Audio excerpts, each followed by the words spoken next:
Magandang araw ho sa inyong lahat mga kababayan. JDB uli ang inyong abang lingkod. Pag-usapan natin ito, ang highest audit rating ng DepEd versus the rejected liquidation.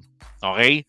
So, niliquidate po kasi nila yung magkano ngayon? 112.5 million pesos. Kaya lang, out of that amount, meron po roong na-reject. Ito po yung pinaka simplest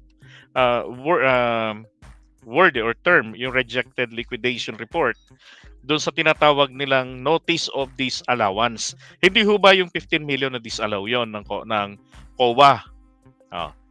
Yun po ay yung budget po nila. Di ba humirit sila ng nagkaroon sila ng liquidation, nagkaroon sila ng confidential fund na para sa 2023 na wala naman pala talaga dapat na confidential fund. Insertion ang nangyari. Now, meron pong ipinagmamalaki sila na yung COA unqualified opinion, which is the highest audit rating. Okay? Yan po yung kanilang ipinagmamalaki. So sabi ko, sige, mabuti pa, himayin na po natin ito ngayon. Alright, so tignan nyo from COA, Commonwealth Avenue, okay, Independent Auditors Report, and then COA Unqualified Opinion. Yan. So, tignan nyo nakalagay rito. December 31, diba? 2022 yan. We have audited the accompanying consolidated financial statements of DepEd, which comprise the consolidated statement of financial position as at December 31, 2022, and the consolidated statement of financial performance, consolidated statement of changes in net assets, blah, blah, blah, lintik ng dami, consolidated. Yan. Pero ang pinakapunto po mga kababayan is the date. December 31, 2022 budget po. Ang pinag-uusapan is the 2022 budget. Okay? Ang pinag-uusapan dito. Ang may problema po dito ang 2023. Yan. Sabi nga rito, in our opinion, the accompanying consolidated financial statements present fairly in all material respects the consolidated financial position of DepEd as at December 31, 2022 and its consolidated financial performance, consolidated changes in net assets, equity, consolidated cash flows, and consolidated comparison of budget and actual amounts for the year then ended in accordance with the International Public Sector Accounting Standards, IPSA. So ang makaka-relate po rito, walang iba, yung absent ngayon, si Professor JC Chits. Okay, so again, ulitin ko lang po sa inyo. Pinag-uusapan po ngayon sa Kongreso ay 2023 budget po ng DepEd. Hindi po ang 2022 budget. Ang DepEd Secretary po nung panahon na yan from 2016 hanggang June 30 ay si Leonor Briones. Okay? So ito pong budget ng 2022, pinaghatian po nila, o yung termino, pinaghatian nila ni VP Sara. Pero ang budget is the full budget na ni-request po nito ni Briones. So dun sa 2022 budget, very limited or, kumbaga sabi nga Sara's hands are tied under the 2022 budget. Diba? So, naging dun nga sa OVP budget, ganun din. That's why humirit siya sa presidente natin ng confidential funds. Kaya lang, yung hinihingi nila 400 mahigit na i-grant lamang sa OVP is 125 million pesos na inubos niya ng ilang araw lamang. 11 days, right? Oh. Ngayon, ito yung issue. Okay? Tingnan nyo ha. Ito hong certification, actually isa lang ito. Okay, na certification para po doon sa 8. Ito pong AFP ay meron pong 8 youth leadership summits na ginanap. At yung budget po na gusto nilang ilusot, kasi in my understanding ay eto pong si AFP ay gumastos kasama rin po ang LGU kung saan nila ginaganap ang mga youth leadership summits na umabot nga po ng 8. Okay, na meron nga raw pong umabot na ng ilan to? With 531 participants and information education campaign, IEC with 53 activities and 9,428 participants in different schools within the area of operations of this command. Ng ano? Ito po, ng Tabak Infantry Division. Now, sabi diyan, this was carried out from the January 1 to December 31, 2023, which resulted in 0 reported CTG. Ito po yung communist terrorist group recruitment in addition. So, ang naging resulta raw po ng mga youth leadership summits nila ay napatatag yung isipan ng mga kabataan na hindi maloloko ng mga CTG. Kaya walang nabawas sa kanila. No, walang na-recruit. Yan, this command has implemented the FRAG of 02-2023 to Kaplan Tinabangay, yan, 2023 to 2028, aimed at destroying the remaining CTG armed groups within the area of responsibility of this command. Okay? Now, ito yung certification. This certification is issued on January 1st, 2024.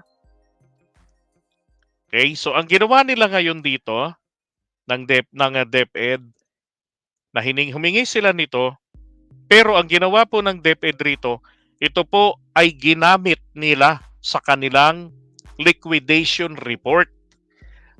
Okay, yung liquidation report po nila, magkano ba ang total confidential fund ng DepEd? It was a 150 million pesos for the 2023 na, again, in-insert lang nila. Okay, kaya nga sabi ko nga unang hinala ko, si Gloria Mercado, si Yusek, hinire nila kahit na ito po ay non-related sa DepEd ang kanyang trabaho, ang expertise niya. At nagtataka naman po ako bakit siya nilagay sa procurement at bakit binibigyan ng sobre para i-silence ang bunganga niya na huwag siyang magngalngal. Lalo na, kumbaga, mangangapa etong si Mercado dahil from security sector, yung kanyang expertise for so many years na involvement niya sa security-related matters and tasks, biglang nauwi po sa pamimili, sa procurement. Diba? So, sinamantala nila yon at para matahimik siya, bigyan siya ng sobre na hindi niya ginalaw. And then, nung ma-realize nila na potensyal na ito po'y kumanta, ginawa ng kwento, kinasuhan sa ombudsman. So that's the story in my understanding. Diba? Mas madali kasing intindihin yung ganun eh. Bakit yung kinasuhan yan? Tapos nagkabukuhan, 50 mil pa lang laman ng sobre. Diba? Doon pa lang, mali na yun eh. At ito po'y nag-corroborate yung statement na yan dahil meron pang isang DepEd official ang nabigyan din pala, nakatanggap din ng sobre. Hindi lang magkakapareho yung amount. Pero, the mere fact na meron pong naganap na ganun sa kanila, ano ang ibig sabihin nito? Diba? Pinatatahimik sila para ipikit ang mga mata sa gagawing kabalbalan. Tama? Now, going back to this, nanindigan po ang AFP na sila po ang may project na to. Nanindigan ng AFP na sila po ang nagpondo rito at ang mga LGU. At nagsisisi ang AFP, sabi nga po nila, kung nalaman lamang nila na sa ganito gagamitin ng DepEd, ang certification na inisyu nila ay hindi po nila ito ibibigay. Hindi po sila magbibigay ng certification. Ano ba ang relasyon dito ng DepEd? Ang relasyon po ng DepEd rito ay simple lang. In coordination lang sila. Hindi po si DepEd ang may project na to. Kasi kung di ko nagkakamali, nung time na yan, parang walang kinalaman sa kanila, wala silang NTF-ELCAC, ang DepEd niyan. Pero may confidential fund. Oh.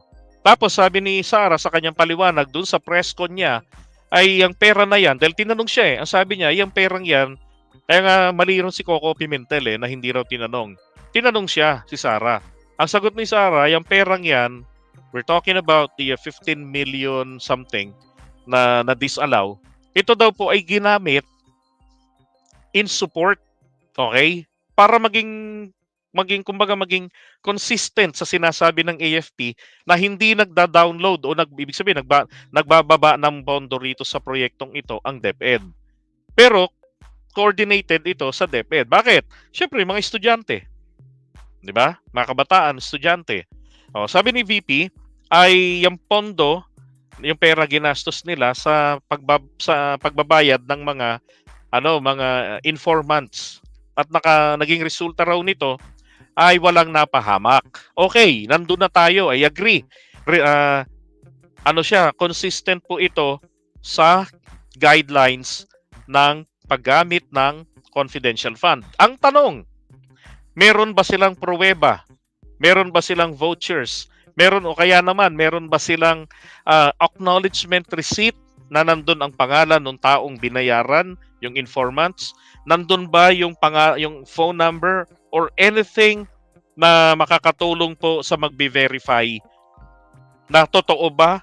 'Di ba? For example, COA, gusto nilang i-check, totoo ba na ikaw ay nagbigay ng impormasyon at ito ang tinanggap mong halaga? 'Di ba? Yun po yung kulang. Wala silang ganong sinumite. Sinubmit nila itong certification to make it appear na project nila yaang mga 8 youth leadership summits na yan. Na ang totoo, sa AFP pala. Is this not a fraud? 'Di ba? Obviously, fraud po ito Fraud yung ginawa nila. Graft and corruption po yan. Kung di ako nagkakamali, isa po ito sa impeachable ground. Impeachable offenses na ground po para ma-impeach si VP Sara. So, siya po ang nag-iipon ng impeachment. And something wrong with that, in her case, binasa niya raw po yung information about impeachment. What are the impeachable offenses? Who are the impeachable officials? At sabi nga niya, alam ko na ako pa ay impeachable official. 'Di ba? Pero ang tanong, bakit yung ginawa ito?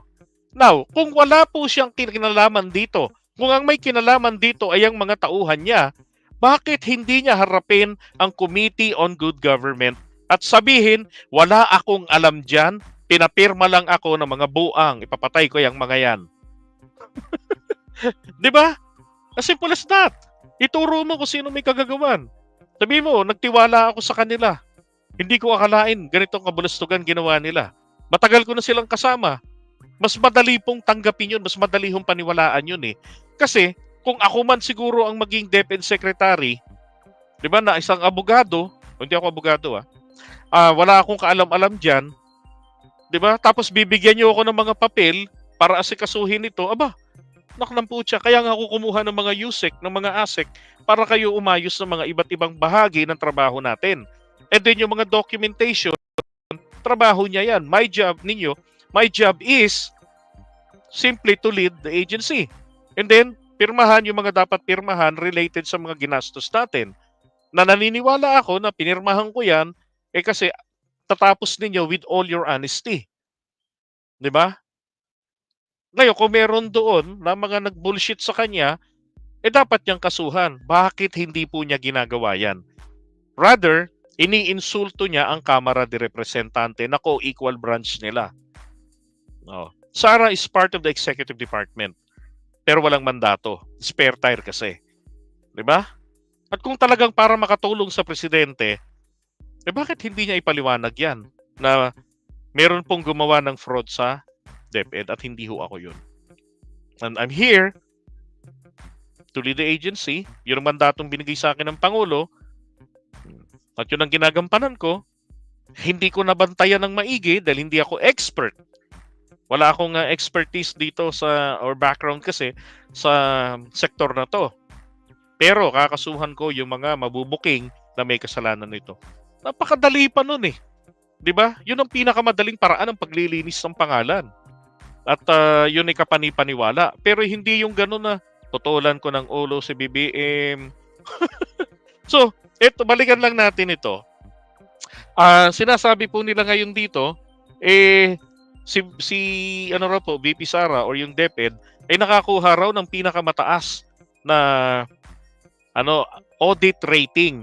Oo, na-receive niya po ang audit rating na pinakamataas para po sa budget ng 2022 ang pinaka-promotor po nito ay si Leonor Briones. At siya po ay nakishare lamang ng kalahating taon pati sa budget na natitira dito. Kaya wala po siyang nagalaw diyan.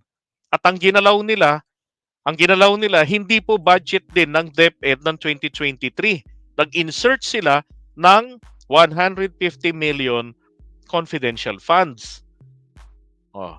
Nung nagdidiskusyon, walang nakalagay. Nung matapos ang GAA na nirereklamo ni Sara na si BBM walang kwenta kasi magpirma na lang daw ng GAA, hindi man lang daw isasain. Puta, ganyan kakapal, nag-aabok.